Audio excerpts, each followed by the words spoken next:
E corre você, aqui é o Anderson Dantas e seja muito bem-vindo a mais um vídeo. E no vídeo de hoje eu vou falar justamente isso que você viu, recorde pessoal em treino. Tá? Recorde pessoal em treino. Vale, não vale? Se considera ou não considera? É importante ou não é importante? E por que, a minha opinião, vai contra o que 95, 98% dos treinadores acreditam? Então se você gostou da ideia, já deixa o seu like, se inscreva no canal e bora pro vídeo.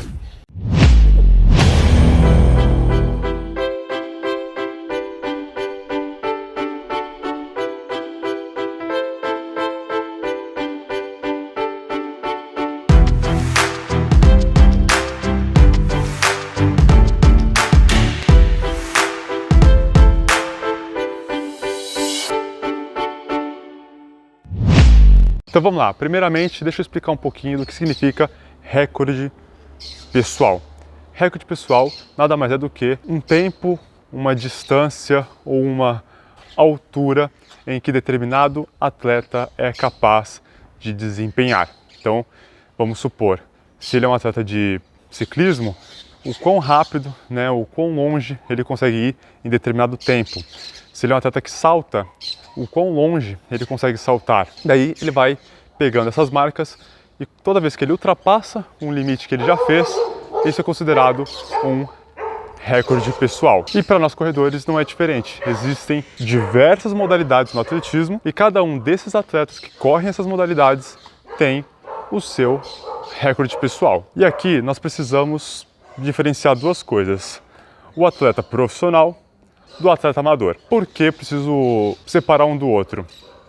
Porque assim, nós precisamos ter em mente que o atleta profissional, ele vive do resultado que ele faz.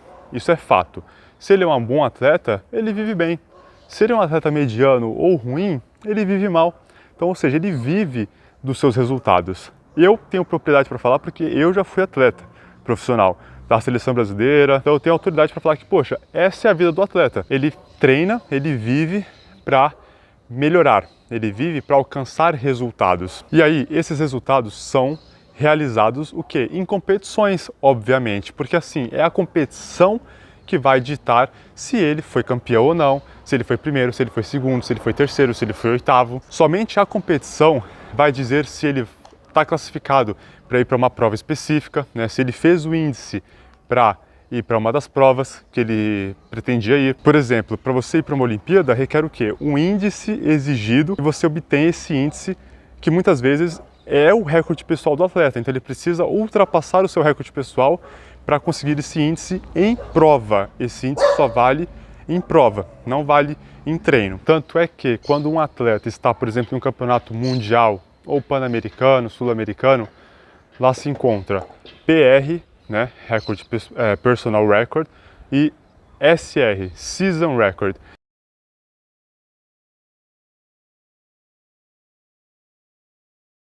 Para quê? Para que os outros atletas saibam o que aquele atleta é capaz de fazer, e o que ele ainda está fazendo. Ou seja, o Season Record é o que ele está fazendo naquela temporada e o Personal Record é o que ele já fez na vida toda. Então, para que haja uma competição saudável, e justa para os outros atletas, eles precisam o quê? Saber o que cada atleta é capaz de fazer, para que eles saibam também quem eles precisam ir, qual o mar que eles precisam correr próximo. Então, para o atleta profissional, isso é de extrema importância. Agora, para o atleta amador, não é assim que funciona. Ninguém vai ficar falando, pô, Maurício, você não sabe, correu 36 e 30 nos 10. Ninguém vai ficar repercutindo o que ele fez. Aquela marca só serve para ele. Diferente do atleta profissional, que a marca dele serve para ele, serve para o resultado dele, serve para que ele consiga uma classificação para algum tipo de competição. Então, muitas vezes, para ele, é o que menos importa, digamos assim. Claro que todo atleta quer melhorar, mas para ele o importante é o resultado e não o recorde pessoal em si. Então, se ele for capaz de vencer a prova, de alcançar determinado índice para um sul-americano, pan-americano ou mundial ou Olimpíada, e esse índice não mexer no recorde pessoal dele, ele consegue fazer esse índice em competição sem melhorar o recorde pessoal dele, ele já está feliz, entendeu? Se ele ganha, ele já está feliz, já está contente. Para o atleta amador, não. Para o atleta amador é algo muito mais genuíno do que era para mim quando eu era atleta e é para os atletas. O recorde pessoal é a única coisa que importa. Então, para o atleta amador, o recorde pessoal é algo de extrema importância e deve ser considerado também no treinamento desse atleta, por conta desses motivos. Ele não vive para isso, ele não vive da corrida, ele não vive dos recordes que ele faz.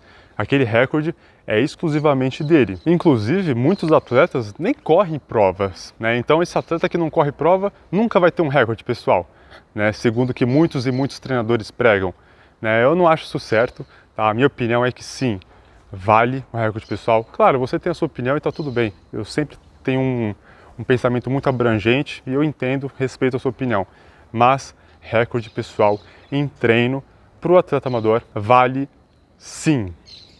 Agora, precisamos também levar em consideração o seguinte, não pode haver nenhum tipo de vantagem, digamos que injusta, né, para si mesmo.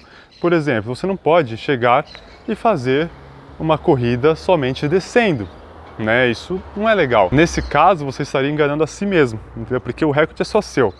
Só que em descida não é considerado. Então acredito que dentro das condições nós precisamos considerar a questão de regras, né, que existem dentro do atletismo, como por exemplo da IAAF, que é a Federação Internacional de Atletismo. Então para isso você precisa se atentar com relação a algumas regras.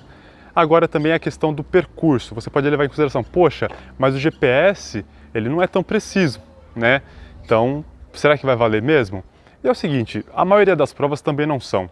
Várias vezes eu ganhei as provas, né, prova de 10 km, de meia maratona, quando eu olho lá 10 e 200, quando eu olho lá 21 e 500, e fazendo todas as tangentes, tudo direitinho. Então a maioria das provas não tem a medição precisa também. E numa dessa eu não bati o meu recorde pessoal por conta de 15, 30, 40 segundos que foi acrescentado pelo fato do percurso estar irregular. Então o GPS por si só, se você corre com ele frequentemente no percurso que você corre, chances são que ele vá pegar de forma muito próxima, tá? Se não, praticamente precisa.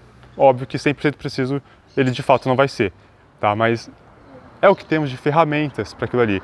Se você tem a distância certa de onde você treina, melhor ainda. Se é tudo demarcado certinho, show, melhor ainda. Faça o seu recorde pessoal lá no treino. Se não, o GPS também vai te dar esse norte, porque afinal, nem as provas, né, a maioria das provas também não são assim, né? Com exceção de algumas provas, como por exemplo São Silvestre, a Tribuna de Santos, algumas outras meia maratonas e maratonas. Então algumas provas sim, tem a precisão da aferição, mas a maioria não. E aí você também consideraria o seu recorde pessoal nessas provas, não consideraria? Então pronto. Na minha opinião é essa, espero que você tenha gostado. Se você gostou, deixa o seu gostei, se não, deixa o seu não gostei. Compartilhe com seus amigos, deixa a sua opinião aqui, comente, eu quero saber a sua opinião, o que você acha com relação a isso. Agora eu desejo a você um forte abraço, ótimos treinos, corra para o seu recorde pessoal e corre você!